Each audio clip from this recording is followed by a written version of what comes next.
Hi guys, welcome back to my channel. मेरा नाम है Trishita Chakraborty and you are watching myself Trishi. तो आज हम लोग बात करने वाले हैं कि तुम्हारे पास 7 महीने बचे हुए हैं नीट 2025 के लिए।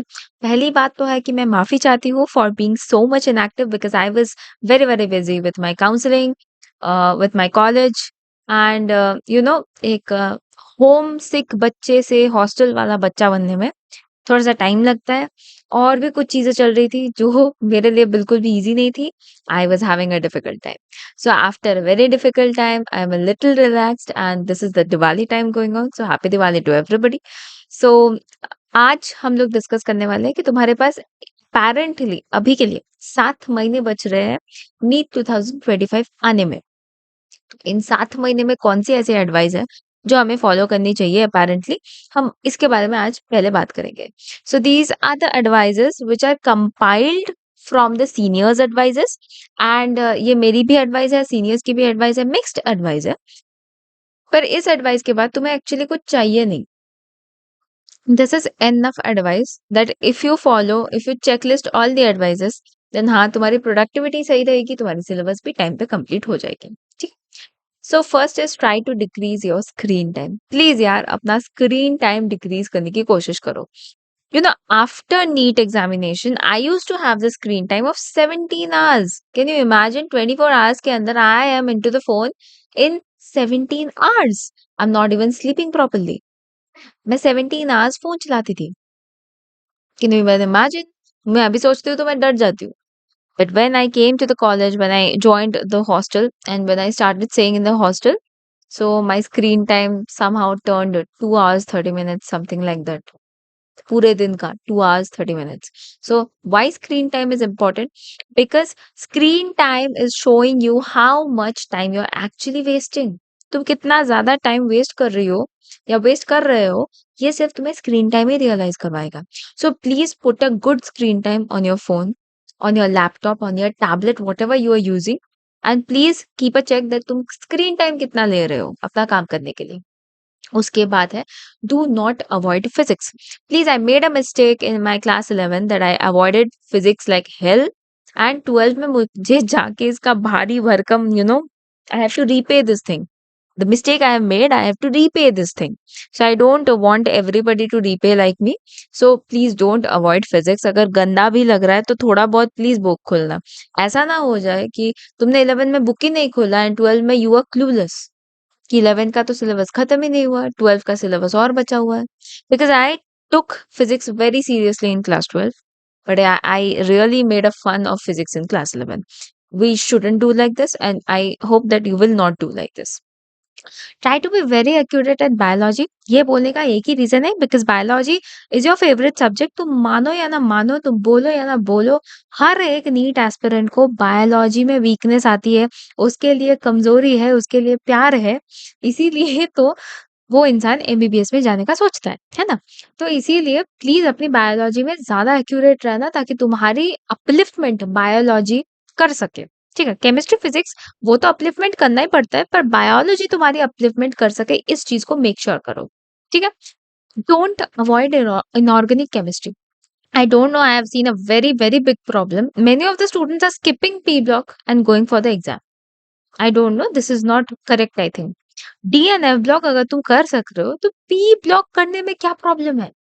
पी ब्लॉक भी कंप्लीट करके जाओ। तुम डी एंड एफ ब्लॉक कर रहे हो, तुम कोऑर्डिनेशन कंपाउंड कर रहे हो, पी ब्लॉक नहीं कर रहे हो। सबसे इंपॉर्टेंट पार्ट, जो कि सबसे कॉन्क्रीट पार्ट है, you are avoiding that and going for the examination. You are actually spoiling a part of the inorganic chemistry. So please don't avoid the P block और the inorganic chemistry as well. Practice PYQ, extremely important. और ये सबसे important advice क्यों है? I don't need to say you because literally I have a PDF, I will be showing you the PDF that there are so many similarities of the PYQ with the NEET question paper.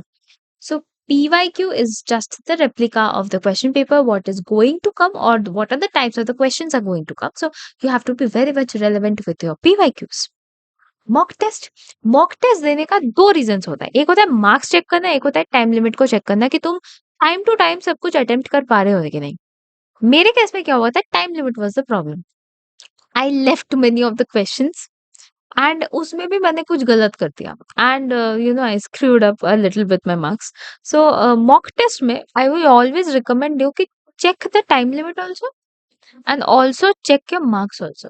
And सबसे बड़ी problem जो mock test को लेके होती है कि you people give the mock test, you see your marks and you get depressed.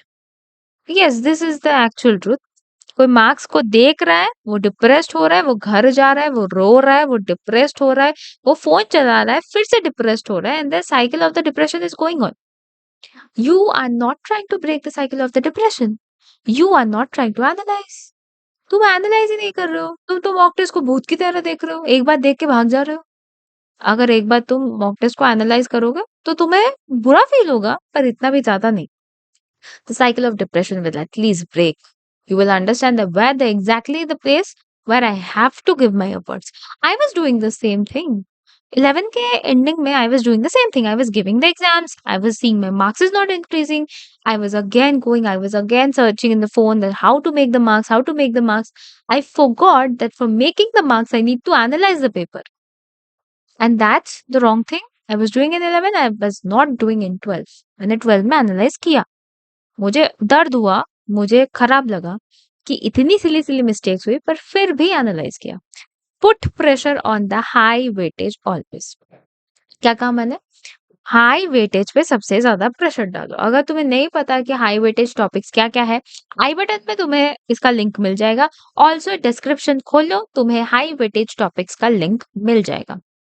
मैंने सारे के सारे हाई वेटेज मेंशन किया है with the marks, with the important topics.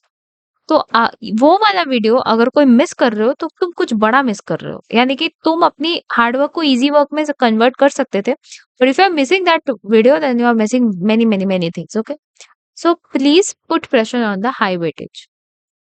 और अगर बायोलॉजी के केस में, क्योंकि मैं बायोलॉजी फील्ड से बिलोंग करती हूँ, तो मैं सिर्फ बायोलॉजी का तुम्हें बता रही हूँ कि अगर तुम्हें बायोलॉजी के केस में रफ प्लान चाहिए कि बायोलॉजी कैसे हैंडल करना है, so the best way is complete the syllabus by December. जितने भी सिलेबस पे अभी तुम अटके हुए हो, try to complete the syllabus by December. तुम एक ही बारी कंप्लीट करो ना, जैसे भी कंप्लीट हो रहा है करो। तोड़ तोड़ के हो रहा है, सही से नहीं हो रहा है, प्रैक्टिस नहीं हुई है, पीवाईक्यूज इनकम्प्लीट है अभी भी, फिर भी तुम दिसंबर तक कंप्लीट करो, ठीक है? और प्लीज एनसीईआरटी नर्ड बन जाओ। दूसरा कुछ बुक्स मत पढ़ो। मुझे पता है मेनी ऑफ द पीपल से I read NCERT and they are the same people who are reading from another sources also. I have seen actually many people से मैं एनसीईआरटी पढ़ रही हूँ, पर they are not reading NCERT. So please don't become the one. Pseudo NCERT topper नहीं बनना है, actually nerdy topper बनना है, ठीक है? We very strong in genetics, human physio, biotech and reproduction. Why I am saying is इन सब में सबसे ज्यादा मार्क्स रहता है। Genetics actually carries 40 marks, and 40 marks is not a joke, my friend. 40 marks is not a joke. Human physio में भी काफी ज्यादा वेटेज है, बायोटेक्नोलॉजी काफी ज्यादा weightage, reproduction extremely important and the biggest high wait portion of biology. तो please इन सारे के सारे पॉइंट्स को थोड़ा सा पॉलिश कर लो, एटलीस्ट इन टॉपिक्स को बहुत ज्यादा पॉलिश कर लो। Please don't be overconfident, revise biology often. तुम्हें लग सकता है कि मैं जब एनसीईआरटी पढ़ रहा हूँ मुझे सब कुछ याद आ रहा है, I know this topic, I know this particular chapter and I am very good at this chapter.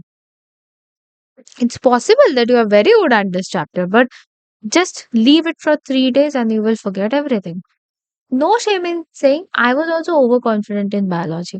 कभी कभी मैं काफी ज्यादा ओवर कॉन्फिडेंट बनती थी, मुझे लगता था मुझे जेनेटिक्स में सब कुछ आता है, and after that 3 days gap देने के बाद फोर्थ डे जब मैं कोई भी मॉक टेस्ट देने बैठती थी या तो मैं कोई भी क्वेश्चन सॉल्व करने बैठती थी, देन आई रियलाइज मुझे तो सेल्फ डाउट आ रहा है कि इसका आंसर यही होगा ना। क्या मैंने सही से पढ़ा था, क्या मैंने सही से नहीं पढ़ा था? So why this is happening? Because I have not revised. 4 दिन मैंने रिवाइज नहीं किया था, इसीलिए सेल्फ डाउट आ रहा था। तो ताकि सेल्फ डाउट की गुंजाइश ही ना रहे, तो इसीलिए प्लीज ओवर कॉन्फिडेंट ना बन के रिवाइज जितना ज्यादा कर सकते हो उतना कर लो। लर्न बॉटनी अगर रिमेम्बर करना पॉसिबल नहीं है, बहुत सारी चीजें हैं जो तुम रिमेम्बर तो रख ही नहीं पाओगे, तो तुम्हें उस केस में क्या करना पड़ेगा? लर्न करना पड़ेगा। There is no no no option without it. Okay, and better don't use iPad, prefer NCERT reading. Traditional way में रीड करने का मजा अलग होता है. See I am also having a tablet, okay, and I made the class in the tablet also. But I never preferred reading the books from tablet. I don't know why, but I feel very lazy when I study from the tablet. So I try to bring the book, I open the book, I use the highlighter, I properly read the book. I love reading the book. And I think I have showed you my NCRT how much dirty it is. But actually it's worth it. At the end of the day it's worth it. आज जब मैं feel करती हूँ कि यार तूने इतना गंदा किया है अपने मतलब बुक्स को, then I seriously feel that that was worth it. यार मैंने इतना गंदा किया है पर अल्टीमेटली मैंने काफी अच्छा किया है बायोलॉजी में. तो इसीलिए अगर तुम्हारे बुक्स गंदे हो रहे हैं, डजंट मैटर. अगर तुम बुक्स खरीद नहीं पा रहे हो, you are having a tablet, that's a different thing. But I will never recommend you कि तुम्हारे पास बुक्स है पर फिर भी तुम आईपैड में पढ़ाई कर रहे हो. नो मैटर वो कोई भी सब्जेक्ट के ऊपर पढ़ाई हो, बीएससी हो, एमएससी हो, एमबीबीएस हो, पीजी हो, कोई भी सब्जेक्ट हो, I never prefer iPad reading. I only prefer it when I am not having the option to buy the book, और else I never prefer reading from an iPad. हाँ, अगर तुम्हें किसी के सुपर नोट्स पढ़ने हैं, जैसे कि yes there are available super notes like Seep Pahuja ma'am super notes, PW super notes, you can go for iPad or you can go for any tablet for revising those. But when you are reading NCERT, please don't try to read it from iPad. You will feel lazy. I don't know why, but I have seen a very big psychology that people feel lazy while studying from iPad. So try to avoid that thing. Okay. और else सब कुछ सही है. मैंने almost तुम लोगों को plan वगैरह बता दिया कि how to study for these some of the days, and I hope that you people are very very very obedient. You people are very very very dedicated towards your dream, and I hope that you get your dream. आज के लिए इतना ही रखते हैं क्योंकि हमने बहुत सारी बातें कर ली, हमने बहुत सारी चीजें भी डिस्कस कर ली. बट नाउ हमें अपने गेम ट्रैक पे वापस आना पड़ेगा. We have to complete the biology on time. So for completing the biology on time I will be bringing the one shot classes for you.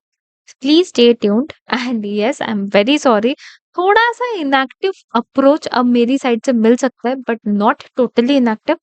If you want to contact me, if you want to get any kind of advices, my Telegram is always open for you. Go in the description box, you will find my Telegram.